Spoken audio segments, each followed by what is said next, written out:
À Nantes, patiemment, délicatement, ces joailliers subliment des matériaux précieux en bijoux d'exception. C'est une création, c'est une pièce unique qui est constituée de fils d'or breton. Et dessus, il y a des saphirs d'Auvergne. Donc des saphirs là qui ont une couleur bleue assez prononcée, mais il y a vraiment des nuances incroyables dans ces pierres. Ces saphirs, exploités en Auvergne depuis une dizaine d'années, sont les seules pierres précieuses existantes en France. Des gemmes que Gilda Durand associe à un métal légendaire, de l'or breton. Fondu à 1063 degrés, cet or pur est ensuite travaillé sous forme d'alliage pendant de nombreuses heures, une matière qu'il est le seul à façonner. C'est déjà la chance d'une vie de pouvoir travailler un matériau qui est régional. Je trouve ça assez fabuleux, quoi. Or breton, saphir d'Auvergne, donc c'est une bague 100% française, quoi. Alors cette traçabilité, elle est extra puisqu'on connaît la personne qui a trouvé les pierres, la personne qui les taille, la personne qui a trouvé l'or, et puis notre atelier qui monte les pierres, quoi. De l'or qui a été découvert par Jacques Lequéré. Alors moi je vais creuser. Première étape, éliminer les cailloux et la terre. Je mets le gravier dans ce canal de lavage. On va le laver et grâce à une moquette, l'or va rester coincé dans cette petite moquette et on va travailler toute la journée à balancer, dépelleter, rincer. Puis, muni de son panne, il détache l'or du sable avec dextérité. Et l'or, on voit bien l'or qui reste là-haut. L'or qui est très très dense, très lourd, j'arrive grâce à des petites vaguelettes à le séparer. Donc là, on voit une accumulation d'or, les quelques décigrammes d'or. C'est issu de 3 jours, 4 jours de travail à peu près. Et en bossant beaucoup, puis on a mal au dos le soir. Jacques Lequéré a été chercheur d'or professionnel en Bretagne dans les années 90. Il a aussi arpenté l'Australie et déniché des pierres précieuses à Madagascar. Toute sa vie, il a trouvé l'aventure plus que la fortune. Alors, ce qu'on trouve ici, principalement, c'est de la paillette, comme ici. C'est plutôt plat.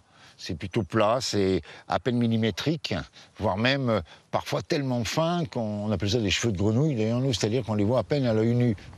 Et parfois, au fond de la gamelle, un trésor inattendu. J'ai une très belle pépite que j'ai découverte dans les années 90. Donc, une pépite qui fait 6 grammes. Donc, c'est sa forme naturelle. Mais quand on découvre ça, c'est le bonheur. Hein. L'or en Bretagne, c'est une longue histoire qui a débuté 10 000 ans avant notre ère. Des bijoux ont été découverts dans les tombeaux mégalithiques de Karnak ou de Locmariaquer. Pour les Romains, c'était même un Eldorado. Jules César surnommait la France Gallia Aurifera, la Gaule aurifère, et prélevait chaque année plus de 10 tonnes d'or sur le territoire. Plusieurs fois dans l'histoire, la tentation a été grande d'exploiter l'or breton, comme à l'Opérec dans le Finistère. Entre 1991 et 1992, le Bureau de recherche géologique et minière a creusé une galerie à 35 mètres de profondeur. Comme vous le voyez, là, le filon fait à peu près 1,50 m de puissance réelle. Là. Et l'or, habituellement, se situe dans les bandes noires du filon. Là. Un projet qui fut abandonné, comme celui des concessions au pied des falaises de Pénétin. À la fin du 19e siècle, nombreux sont ceux qui ont voulu exploiter les minerais présents sur cette ligne dunaire, rebaptisée depuis plage de la mine d'or. À partir de 1850, ce sont des mineurs de Piriac anglais qui sont venus ici pour prospecter. Alors ils ne recherchaient pas de l'or à l'époque, ils cherchaient de l'étain, puisque Pénétin est connu depuis l'Antiquité pour ses gisements d'étain. Mais très vite, ils se sont vantés d'avoir découvert des paillettes d'or. Et dès 1852, il y a eu des demandes de concession qui ont été faites auprès de la mairie pour pouvoir exploiter les sables de la plage. On l'a même appelé début du XXe siècle la côte de Californie. Ça a évoqué un peu abusivement la ruée vers l'or. Dans le massif armoricain, cet or est le plus souvent lié au filon de quartz présent dans le granit. Il suit la fracture de l'écorce terrestre et est principalement visible sur une ligne traversant le Maine-et-Loire, la Loire-Atlantique et jusqu'à la pointe du Raz. Mais on trouve aussi des gisements en Mayenne ou dans le fameux triangle d'or du centre-Bretagne. De l'or de surface, souvent alluvionnaire, libéré et charrié par les cours d'eau. La plupart des ruisseaux charrient de l'or en faible quantité.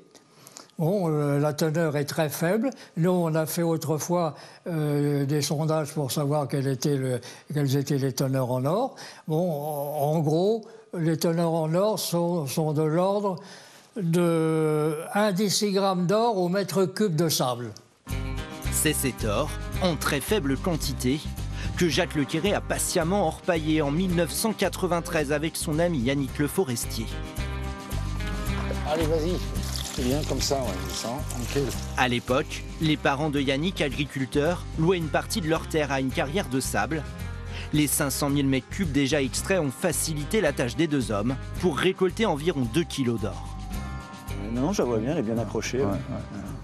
Donc cet or, il est ce qu'on pourrait dire un or vertueux, puisqu'il vient de la terre. Il n'y a pas eu de produits de style mercure ou d'esclaves. Nous, c'était nous les 2 esclaves pour l'extraire, mais il n'y a pas eu de main-d'œuvre qui a été exploitée.